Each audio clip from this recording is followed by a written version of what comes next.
Facebook, WhatsApp, Instagram, Threads, Twitter எல்லாத்துலயும் ஒப்பாரி வச்சுட்டு இருக்காங்க. டேய் என்னதான்டா உங்களுக்கு பிரச்சனை அப்படின்னா, இப்ப என்ன பண்ண? சரிடா விடுங்கடா, எத்தனை பேர்ப்பா உங்களை அடிச்சாங்க அப்படின்னா, எத்தனை பேர் உங்களை அடிச்சாங்க? உதயநிதியோட நிலைமை முதல்ல ராஜ்மோகன் ஒருத்த அடிச்சாமா.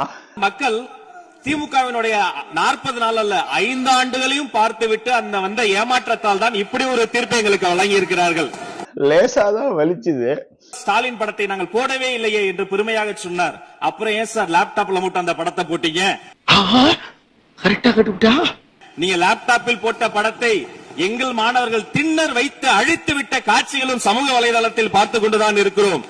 பரவாயில்ல, கொஞ்சமா தான் அடிச்சான் அப்படின்னு நினைச்சம்மா. அடிச்சுக்கிட்டே இருக்கும்போது ஒருத்தன் இன்னொருத்தருக்கு போன் பண்ணி பிரியா இருந்தா வாடா மச்சான், ஒருத்தன் சிக்கி இருக்கான்னு சொன்னான்.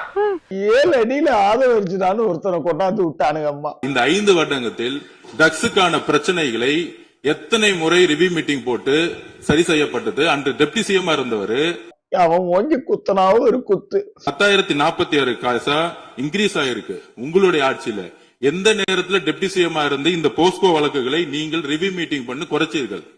மூச்சு புடிச்சிச்சு, என்னால கத்த கூட முடியல. இவனுங்க முடிச்ச உடனே ஒரு மீன்பாடி வண்டியில போட்டு அங்கே அனுப்பிச்சு விட்டானுங்க. 90,000 டிரான்ஸ்பார்மர் வாங்கியதாக சொல்லியிருக்கிறார். அதில் 44,000 டிரான்ஸ்பார்மர் வாங்கியதற்கான சிபிஐ வழக்கு பதிவு செய்துள்ளது. இல்ல நீயே இவ்வளவு கேவலமா இருக்கேன்னு சொல்ல வர்ற, ஒத்துக்கிறேன். அதுல அவங்க வாங்கின லட்சணம், எந்த லட்சணத்தில் அந்த டிரான்ஸ்பார்மர் வாங்கப்பட்டது அப்படின்னு தெரியும். அடிச்சிட்டு ஒரு ஆட்டோல ஏத்தி விட்டானுங்க.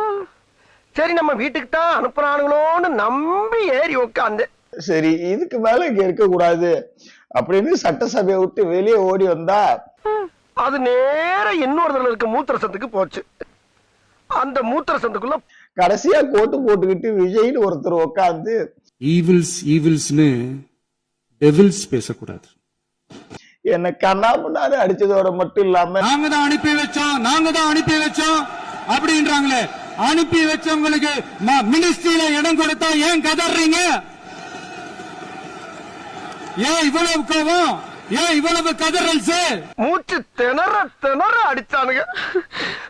சரி அடிச்சிட்டு போங்கடான்னு விட்டுட்டேன். விட்டுட்டீங்களா? அவங்கள அடிக்கலாம் இல்ல, ஏன்? அடிக்கும் போது ஒருத்தன் சொன்னா, உங்க அப்பா இங்கதான் இருப்பாருன்னு சொன்னாங்க, அதான் தேடிக்கிட்டு இருக்கேன். எங்க உங்க அப்பாவையா காணோம்? எங்க அப்பாவலா இழுத்து காது கருகிற அளவுக்கு திட்டாங்க. நான் அங்கேருந்து ஓடி வந்துட்டேன். சரி சரி போ, நாளைக்கு போய் சட்டசபையில ஏதாவது பதில் சொல்லிக்கலாம் தம்பாலானே அப்படின்னு சொல்ற. இனிமேல நான் சட்டசபைக்கு போக மாட்டேன். ஏயா போக மாட்டேன்? இவங்க எல்லாமே அடிச்சாங்களா? அங்க ரமேஷ்னு சபரின்னு 2 சின்ன பசங்க இருக்காங்கப்பா. 50 கோவில்கள்ல பேசிக்கா இருக்கக்கூடிய டாய்லெட் ஃபெசிலிட்டிஸ் கூட அங்க இருக்கக்கூடிய கோயில்களுக்கு கிடையாது. அப்படிப்பட்ட இடங்கள்ல கோயில் நிதியை பயன்படுத்தி எதற்காக மல்டி லெவல் கார் பார்க்கிங் தேவைப்படுது? அடுத்த வாட்டி போனா அவனுங்களை விட்டு என்ன அடிச்சு பழக சொன்னாலும் சொல்லுவாங்க அப்படிங்கிற கதையா போச்சு. திமுகவினர் புலம்புறத பார்த்தா. பட் திமுகவினர் மீதான ஒட்டுமொத்த ஊழல் எதிர்ப்பு நடவடிக்கைக்கு எஃப்ஐஆர் போடக்கூடிய வேலையை மட்டும் செஞ்சுக்கிட்டே இருங்க, மத்தது எல்லாத்தையும் பட்டாசா செஞ்சிருவோன்னு டெல்லியில இருந்து கிரீன் சிக்னல் வந்திருக்கு. ஐயோ ஐயோ நான் என்ன செய்வேன்? யார்கிட்ட போய் சொல்லுவேன்? ராமா ஐயா அப்படி ஈஸ்வரா. அதுதான் சட்டசபையில துணிச்சலா எது வந்தாலும் நாங்க பாத்துக்குவோம் அப்படின்னு சொல்றதுக்கு காரணம். மக்கள் பணத்துல இருந்து ஒரு பைசா கூட தொடமாட்டோம், தொடவும் விடமாட்டோம், தொட்டா விடமாட்டோம், இதுக்கு முன்னாடி தொட்டவங்களையும் விடமாட்டோம். கேஸ எஃப்ஐஆர் மட்டும் நீ போடு, மீதியை நாங்க பாத்துக்கிறோம்.